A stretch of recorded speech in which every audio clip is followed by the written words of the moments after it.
दोस्तों नमस्कार, मैं हूं राजकुमार सिंह। आज बात करेंगे पश्चिम बंगाल में मुख्यमंत्री ममता बनर्जी और केंद्र सरकार की एजेंसी प्रवर्तन निदेशालय यानी ईडी के बीच जारी तकरार की। अब तक सहमत के खेल में भाजपा पर भारी पड़ती रही पश्चिम बंगाल की मुख्यमंत्री ममता बनर्जी पर इस बार उनका दांव उल्टा पड़ता दिख रहा है। सर्वोच्च न्यायालय यानी सुप्रीम कोर्ट की 15 जनवरी की टिप्पणियों से कम से कम यही संकेत मिलता है। चर्चित केंद्रीय एजेंसी ईडी द्वारा आईपैक के को फाउंडर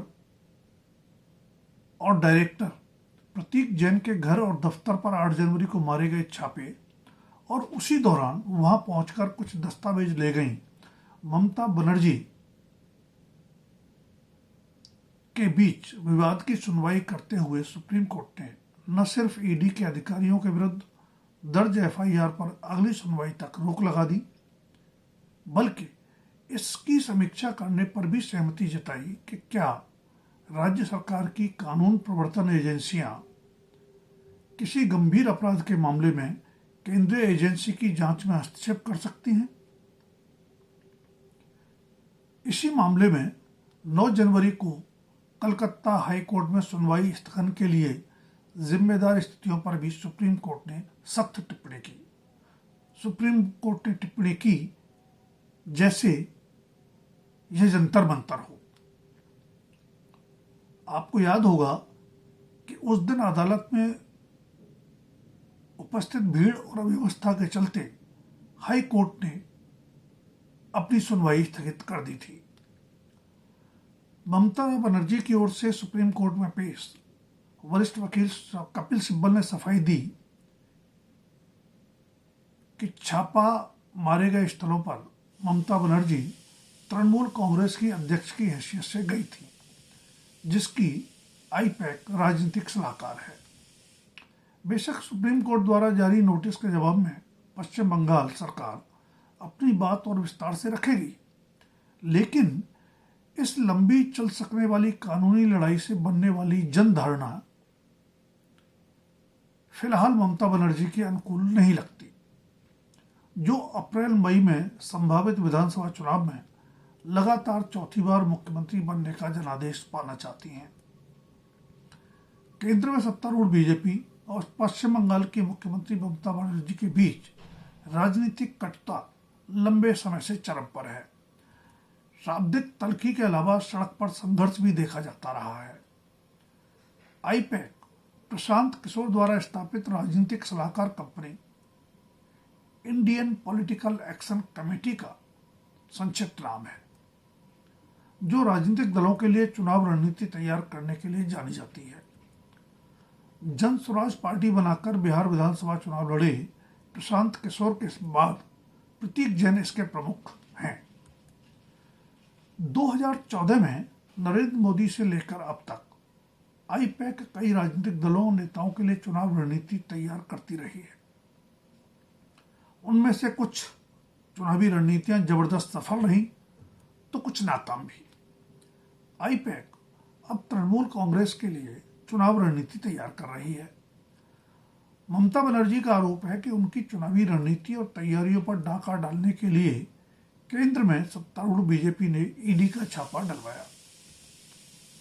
ईडी और बीजेपी का कहना है कि आईपैक पर छापा मनी लॉन्ड्रिंग के मामले में मारा गया, जिसमें बाधा डालते हुए ममता बनर्जी कुछ जरूरी दस्तावेज वहां से ले गए। ममता बनर्जी के हाथ में देखी गई ग्रीन फाइल की खासतौर पर चर्चा है। छापे के अगले दिन तृणमूल कांग्रेस ने कोलकाता में मार्च निकाला। तृणमूल कांग्रेस के सांसदों ने दिल्ली में केंद्रीय गृह मंत्री अमित शाह के दफ्तर के बाहर प्रदर्शन किया और दोनों पक्ष अदालत भी पहुंच गए। 9 जनवरी को अदालत में अव्यवस्था के चलते स्थगित सुनवाई 14 जनवरी को करते हुए कलकत्ता उच्च न्यायालय ने तृणमूल कांग्रेस की याचिका ईडी के वकील के इस दावे के आधार पर खारिज कर दी कि ईडी ने कोई दस्तावेज जब्त नहीं की है। हाईकोर्ट ने ईडी की याचिका पर भी सुनवाई इसलिए डाल दी गई क्योंकि उसकी विशेष अनुमति याचिका सर्वोच्च न्यायालय में लंबित थी, जिस पर 15 जनवरी को हुई सुनवाई में उपरोक्त सख्त टिप्पणियां सामने आई। अदालत की लड़ाई लंबी चल सकती है, लेकिन असल लड़ाई राजनीतिक है। आईपैक पर मनी लॉन्ड्रिंग और कोयला घोटाले के धन के चुनावी इस्तेमाल के आरोपों के जवाब में ममता बनर्जी ने सीधे केंद्रीय गृह मंत्री अमित शाह पर निशाना साधते हुए पेन ड्राइव में सबूत होने का दावा भी कर दिया है। दरअसल पिछले दोनों विधानसभा और लोकसभा चुनाव में बीजेपी और तृणमूल कांग्रेस यानी टीएमसी एक दूसरे को सांप्रदायिक को भ्रष्ट बताते हुए कटघरे में खड़ा करती रही हैं। कमोबेश सभी विपक्षी दल और उनकी राज्य सरकारें केंद्र सरकार पर केंद्रीय एजेंसियों के दुरुपयोग के आरोप लगाती रही है, लेकिन दिल्ली के बाद सीधा टकराव पश्चिम बंगाल में ही नजर आता है। पश्चिम बंगाल का यह टकराव ज्यादा इसलिए चौंकाता है कि अतीत में ममता बनर्जी के तृणमूल कांग्रेस और बीजेपी के बीच राजनीतिक दोस्ती भी रही है। वह उस दौर की बात है जब ममता बनर्जी अटल बिहारी वाजपेयी सरकार में केंद्र में मंत्री थी और पश्चिम बंगाल में वाम मोर्चा का शासन था। पूर्व कांग्रेसी ममता बनर्जी ने बंगाल से वामपंथी सत्ता को उखाड़ फेंकने के लिए अतीत में कांग्रेस और बीजेपी दोनों से ही गठबंधन किए, पर सफलता नहीं मिली। 34 साल पुराने वाम मोर्चा शासन को उखाड़ फेंकने का करिश्मा ममता ने आखिरकार 2011 में कर दिखाया, और वह भी अकेले दम।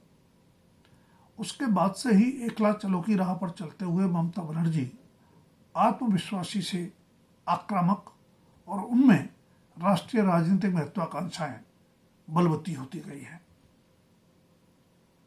देश के साथ ही ज्यादातर प्रदेशों में की सत्ता पर भी काबिज बीजेपी को एक बड़े राज्य पश्चिम बंगाल में ममता बनर्जी की सत्ता लगातार खटक रही है। बीजेपी पश्चिम बंगाल में वाम मोर्चा और कांग्रेस का खोया हुआ जनाधार कब्जाने में सफल रही है। पिछले चुनाव में बीजेपी का 77 सीटें जीत जाना भी उसकी लगातार बढ़त का संकेत है, पर सत्ता में बदलाव के जरिए सोनार बांग्ला बनाने का उसका सपना अधूरा है। पिछले चुनाव में बीजेपी द्वारा खेला का पूरा माहौल बनाने के बावजूद तृणमूल कांग्रेस 213 सीटें जीत गई और दोनों के बीच वोट परसेंटेज में 10% का अंतर रहा। 2024 के लोकसभा चुनाव में तृणमूल कांग्रेस और बीजेपी के बीच का फासला और बढ़ गया।